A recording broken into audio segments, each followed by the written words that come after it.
Olá, queridos! No vídeo passado, nós vimos Moisés terminando o seu último discurso de recapitulação e renovação da aliança entre Deus e o povo de Israel. Neste ponto da história, Moisés estava com 120 anos e, ao que parece, estava muito bem fisicamente. Mas o Senhor já tinha limitado o seu poder de liderança porque ele não entraria na terra prometida por causa do episódio ocorrido em Meribá, quando Israel reclamou que não tinha água para beber e Moisés desobedeceu a Deus, batendo com raiva na rocha 2 vezes, em vez de apenas falar à rocha como Deus havia lhe ordenado. Eu já disse aqui, e volto a repetir, que esse pode parecer um castigo muito severo para Moisés, afinal, apenas um deslize aparentemente não seria motivo para ele morrer antes de entrar na Terra Prometida. Acontece que Moisés estava sendo julgado por Deus com um padrão mais rígido por causa da sua posição de liderança na nação e também porque ele tinha um relacionamento muito próximo com Deus. Da mesma forma, aqueles que ensinam a palavra de Deus serão julgados por um padrão mais rigoroso, como escreveu Tiago.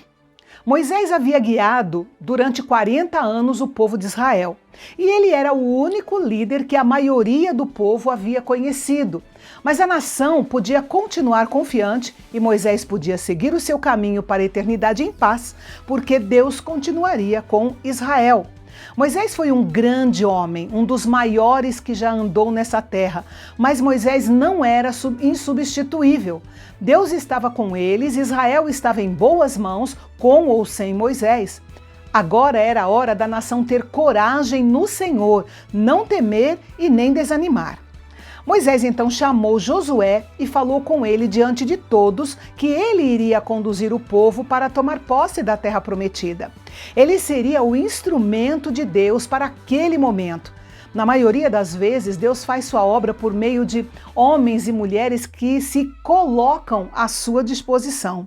E, já que Deus iria usar Josué nessa tarefa tão importante, ele deveria ser forte e estar animado. Homens encorajadores como Moisés são uma bênção.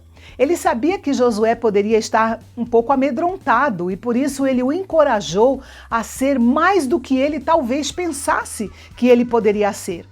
Às vezes, Deus usa pessoas encorajadoras para nos ajudar a cumprir o chamado que ele tem para nós. Moisés escreveu uma cópia da lei e deu aos sacerdotes.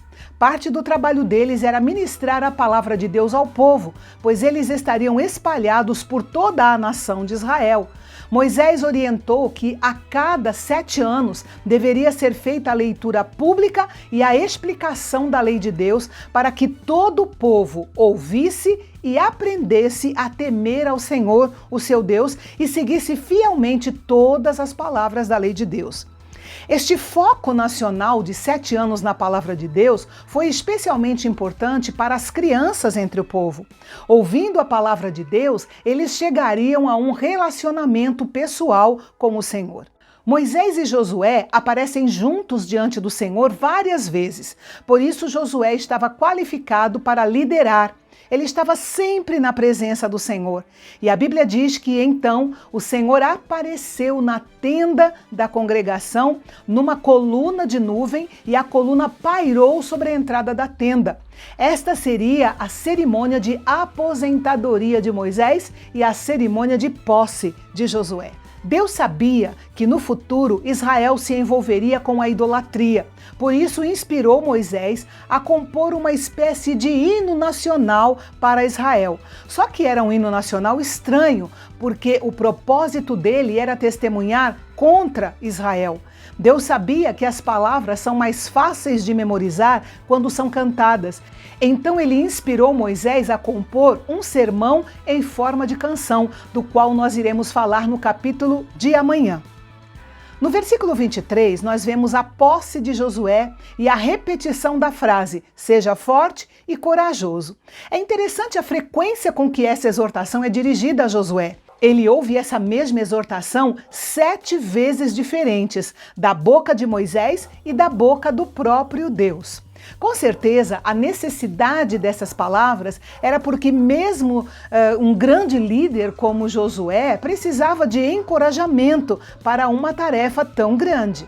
Moisés terminou de escrever os 5 primeiros livros que nós temos hoje na nossa Bíblia: Gênesis, Êxodo, Levítico, Números e Deuteronômio, chamado de Pentateuco, e que você já tem completo aqui no canal Bendito, em 187 vídeos, capítulo por capítulo.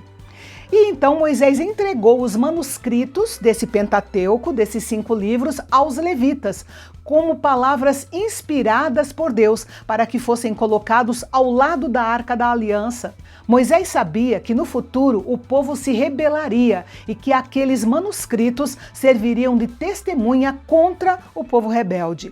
E ainda hoje é assim. Podemos encontrar refúgio na palavra de Deus em nossos momentos de estresse ou quando enfrentamos problemas. Mas muitas vezes, ao nos rebelarmos contra a vontade de Deus, ela será uma testemunha contra nós e contra o nosso pecado. Finalizando o capítulo, Moisés convocou os líderes das tribos e todos os oficiais de Israel para ouvirem e aprenderem o cântico, que está registrado no capítulo 32, que traz no seu conteúdo uma forma política secular bem conhecida: a formulação da queixa de um senhor contra um servo rebelde com ameaça de punição. Mas sobre isso nós falaremos amanhã, aqui no canal Bendito, o canal de Fala Fácil.